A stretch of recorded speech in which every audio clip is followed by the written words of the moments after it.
महाराष्ट्रातील महत्त्वाच्या बातम्या फक्त 10 मिनिटात. या चॅनेलला अजूनही सबस्क्राईब केलं नसेल तर आत्ताच करा.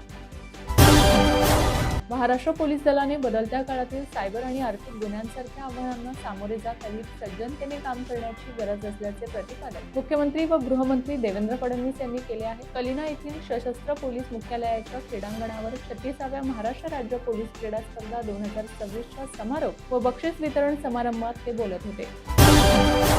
राज्यातील युवकांना कौशल्य प्रशिक्षण, रोजगार, उद्योजकता आणि मार्गदर्शन एकाच व्यासपीठावर उपलब्ध करून देणारा महाचतुर AI चॅटबॉट हा महाराष्ट्रासाठी परिवर्तनकारी उपक्रम आहे. कौशल्य, रोजगार, उद्योजकता व नाविन्यता विभागाच्या पुढाकारातून विकसित करण्यात आलेला हा चॅटबॉट देशातील राज्य शासनाने तयार केलेला अशा प्रकारचा पहिलाच अभिनव उपक्रम आहे. या चॅटबॉटमुळे युवा वर्गाचा शिक्षण ते रोजगार हा प्रवास अधिक सुकर होईल आणि उद्योगांना कुशल मनुष्यबळ त्वरित उपलब्ध होईल असे प्रतिपादन मुख्यमंत्री देवेंद्र फडणवीस यांनी केले आहे.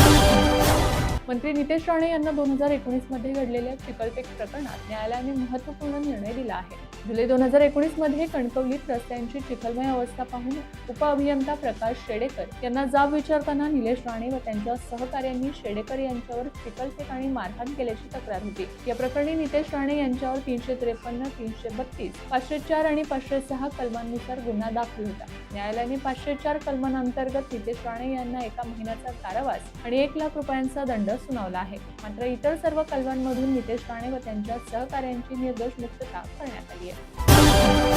विधान परिषद आणि निवडणुकीसाठी एकनाथ शिंदे यांच्या शिवसेनेकडून देण्यात आलेल्या प्रस्तावासंदर्भात प्रहार जनशक्ती संघटनेचे सर्वासर्वे बच्चू कडू यांच्याकडून येत्या काही तासांमध्ये अंतिम निर्णय घेतला जाण्याची शक्यता आहे. एकनाथ शिंदे यांनी बच्चू कडू यांना शिवसेनेत प्रवेश करून विधान परिषदेची निवडणूक लढवण्याची ऑफर दिली होती. बच्चू कडू हे शिवसेनेत नसल्यामुळे त्यांना विधान परिषदेची उमेदवारी देण्यास पक्षातील अनेकांनी विरोध केला होता. त्याऐवजी बच्चू कडू यांनी त्यांची प्रहार जनशक्ती संघटना शिवसेनेत विलीन करायला सांगावी अशी भूमिका शिवसेनेतील काही नेत्यांनी घेतली होती. या पार्श्वभूमीवर बच्चू कडू आणि मंत्री उदय सामंत यांच्यात महत्त्वपूर्ण चर्चा झाल्याचं समजत आहे. विधान परिषद निवडणुकीच्या पार्श्वभूमीवर उपमुख्यमंत्री एकनाथ शिंदे यांनी पुन्हा एकदा मोठा राजकीय डाव साधला आहे. राष्ट्रवादी काँग्रेस शरदचंद्र पवार गटाचे माजी राज्यमंत्री विनायक पाटील यांनी शेकडो कार्यकर्त्यांसह शिवसेनेत जाहीर प्रवेश केलाय. ठाण्यातील शिंदे गटाच्या कार्यालयात झालेल्या या पक्षप्रवेश सोहळ्यात पाटील यांनी धनुष्यबाण हाती घेत महायुतीत प्रवेश केलाय. शहरातील अतिक्रमणांवर बेकायदा होर्डिंग्जवर कारवाई करा असे आदेश राज्यमंत्री माधुरी मिसाळ यांनी सोमवारी महापालिका आयुक्तांना दिले आहेत. मंत्री मिसाळ यांच्या अध्यक्षतेखाली सोमवारी पुणे महानगरपालिकेच्या विकास प्रकल्पांचा आढावा बैठक झाली. या बैठकीत अतिक्रमणांबाबत त्यांनी आयुक्तांना कडक कारवाईचे आदेश दिले आहेत. मराठी शिकण्याची तयारी असलेल्या अमराठी रिक्षा टॅक्सी चालकांना काही काळ देणे आवश्यक आहे अशी भूमिका परिवहन मंत्री प्रताप सरनाईक यांनी घेतल्याने मराठी सक्तीवरून महायुती सरकारने एक पाऊल मागे घेतल्याचे चित्र आहे. आज होणाऱ्या बैठकीनंतर मराठी सक्तीवर अंतिम निर्णय घेतला जाणार आहे.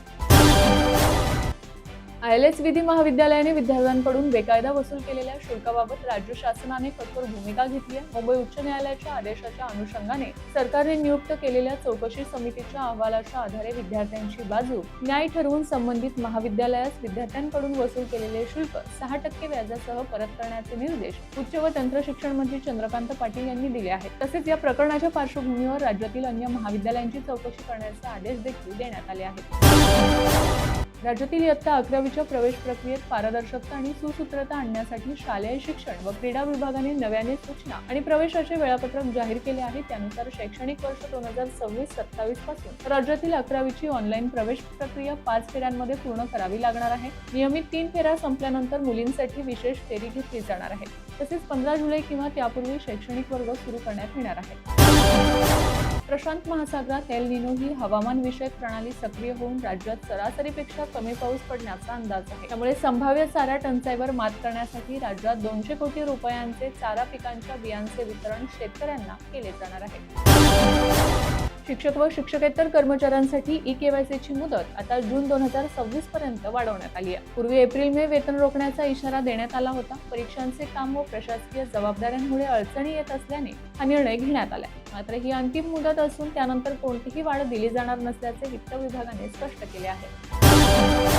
कांतारा चित्रपटातील दैवी पात्राची नक्कल केल्याप्रकरणी वादात सापडलेला बॉलिवूड अभिनेता रणवीर सिंह याला कर्नाटक उच्च न्यायालयाने मोठा दिलासा दिला. रणवीरने या प्रकरणी सादर केलेली नवी बिनशर्त माफी आणि प्रतिज्ञापत्र न्यायालयाने मान्य केलं असून त्याच्यावरील फौजदारी कार्यवाही रद्द करण्याचे संकेत दिले आहेत. न्यायालयाने रणवीरला पुढील 4 आठवड्यांच्या आत म्हैसूर इथल्या प्रसिद्ध चामुंडेश्वरी मंदिरात जाऊन दर्शन घेण्याचे आणि माफी मागण्याचे आदेश दिले आहेत. अंडरवर्ल्ड डॉन दाऊद इब्राहिमचा अत्यंत विश्वासू आणि कुख्यात ड्रग्ज तस्कर सलीम डोला याला अखेर तुर्कस्तानमधून भारतात आणण्यात आले आहे. मंगळवारी सकाळी एका विशेष विमानाने त्याला दिल्लीच्या टेक्निकल विमानतळावर आणण्यात आले आहे. इस्तंबूलमध्ये तुर्की सुरक्षा यंत्रणांनी केलेल्या अटकेनंतर भारतीय गुप्तचर यंत्रणांच्या यशस्वी पाठपुराव्यामुळे त्याचे प्रत्यार्पण शक्य झाले आहे. राज्यात सध्या प्रचंड उष्णतेचा तडाखा जाणवत असून अनेक भागात तापमानात मोठी वाढ झाली आहे. उष्णतेच्या लाटेचा इशारा देण्यात आला असून नागरिक त्रस्त झाले आहेत. अशा परिस्थितीत हवामान विभागाकडून दिलासादायक बातमी समोर आली आहे. यंदा मान्सून लवकर दाखल होण्याची शक्यता व्यक्त करण्यात आली आहे. उपमुख्यमंत्री सुनेत्रा पवार यांना आयकर अपील न्यायाधिकरणाकडून दिलासा मिळाला. अजित पवार यांच्या विरोधातील आयकर कायद्याच्या कलम 153C अंतर्गत सुरू असलेली कार्यवाही रद्द करण्यात आली आहे. तसंच अघोषित उत्पन्न म्हणून जोडलेली 32.14 कोटी रुपयांची रक्कमही रद्द केली आहे. त्यामुळे सुनेत्रा पवारांना हा मोठा दिलासा मानला जात आहे.